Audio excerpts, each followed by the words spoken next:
Hello all, இன்றைக்கி தான் long video first நான் போடுறேன். ஃபஸ்ட்டு போடலான்னு சொல்லிட்டு ஷூட் பண்ணுறேன். எப்படி போடணுன்னு எனக்கு தெரியலை.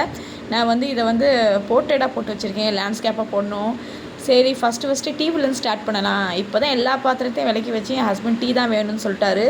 ஸோ திருப்பி அதே விளக்கி வச்ச பாத்திரத்தை எடுத்து டீ போட்டு என் பையனுக்கு கொஞ்சம் பூஸ்ட்டு கலக்கி கொடுத்தேன். டீ போடுறதுக்கு 5 நிமிஷம் தான். நான் இண்டக்ஷன் தான் யூஸ் பண்ணுவேன். இண்டக்ஷனில் டீ வடிகட்டி அவருக்கு கொடுத்தாச்சு. என் பையனுக்கு அதே மாதிரி பால் ஆற்றி கொடுத்தாச்சு. பெரிய மகனுக்கு. சின்னவன் பால் சாப்பிட மாட்டான். அவனுக்கு தனியாக அவல் செப்பரேட்டாக நான் கலந்து வச்சுருக்கேன். இந்த வாஷ் பேஷனில் தான் நான் இந்த வீடு துடைக்கிறதுக்கு மாப் போடுறதுக்கு யூஸ் பண்ணுவேன். பாத்ரூமுக்கு போகலாம், அதை மிதிச்சிட்டு உள்ளே வர எனக்கு ரொம்ப ஒரு மாதிரி பிடிக்காது. அதனால் அந்த சிங்க்லேயே வச்சு நான் கொஞ்சம் கழுவேன். லைசால் லிக்விட் போட்டுக்கிட்டு நான் கழுவுறேன். ஃபஸ்ட்டு இப்போ தான் லாங் வீடியோ போகிறதுனால எப்படி இருக்குன்னு தெரியலை, எப்படி ஃபுல்லாக பேசுறதுன்னு எனக்கு தெரியலை. சரி, ஓகே, பார்த்துக்கலாம். ஃபஸ்ட்டு வீடை மாப் பண்ணுறதுக்கு முன்னாடி நல்லா ப்ரூம் பண்ணிக்கிட்டேன். முன்னாடி ப்ரூம் பண்ணிக்கலாம். ஸோ முகத்தை காட்ட மாட்டேங்கிறதுனால இப்படி கூட்டிக்கிறேன். ஃபுல்லாக கூட்டிட்டேன். அதுக்கப்புறம் என் பையனுக்கும் அவல் கலக்கி கொடுத்துட்டேன். அவல் ரெசிபி நான் ஆல்ரெடி என் வீடியோவில் ஷேர் பண்ணியிருக்கேன், உங்களுக்கு தெரியும்.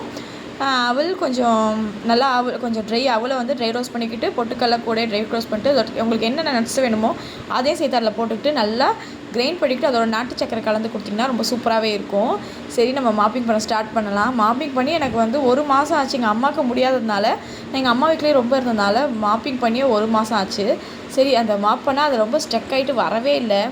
சரின்னு சொல்லிட்டு திருப்பி அழுத்தி ஒரு வழியாக மாப் போட ஸ்டார்ட் பண்ணிட்டேன்.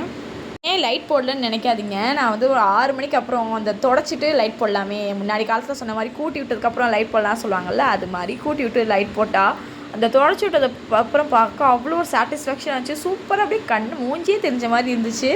மூஞ்சியெல்லாம் தெரியல, அந்த லைட்டு வெளிச்சத்தில் அப்படியே பளிச்சுன்னு இருந்துச்சு. தினைக்கும் துடைக்கலாம் தான், தினைக்கும் துடைக்க டைம் செட்டே ஆக மாட்டேங்குது. சரி, இன்றைக்கி மங்களகரமாக துடைச்சிட்டு கொஞ்சம் சாம்பிராணி இருந்துச்சு. கம்ப்யூட்டர் சாம்பிராணி தான், அந்த பால் சாம்பிராணி அந்த கோல்ஸ் எல்லாம் வச்சு பண்ண முடியலை. ஸோ கம்ப்யூட்டர் சாம்பிராணி வச்சு நல்லா எல்லா இடத்துலையும் காமிச்சிட்டு, இந்த கேப்பில் இந்த மூளை முடுக்கெல்லாம் காமிக்க சொல்லுவாங்க எங்கள் அம்மா. சரி, அந்த எல்லா இடத்துலையும் காமிச்சிட்டு ஒரு வழியாக சாம்பிராணி போட்டு முடிச்சுட்டு தொழுதுட்டு இன்றைக்கி வேலையை முடிக்கலான்னு பார்த்தேன். ரொம்ப நாளாக உள்ள பெரிய டாஸ்க் என்னென்னா, இந்த தொட்டில் சேலை இந்த வீட்டுக்கு வந்த புதுசில் மாட்டினது. அதுக்கப்புறம் சேஞ்சே பண்ணலை. அதை மாற்றியே ஒரு 2 மாதம் ஆச்சு. சரி, அதையும் மாற்றிட்டு இன்றைக்கி வேலையை முடிச்சாச்சு.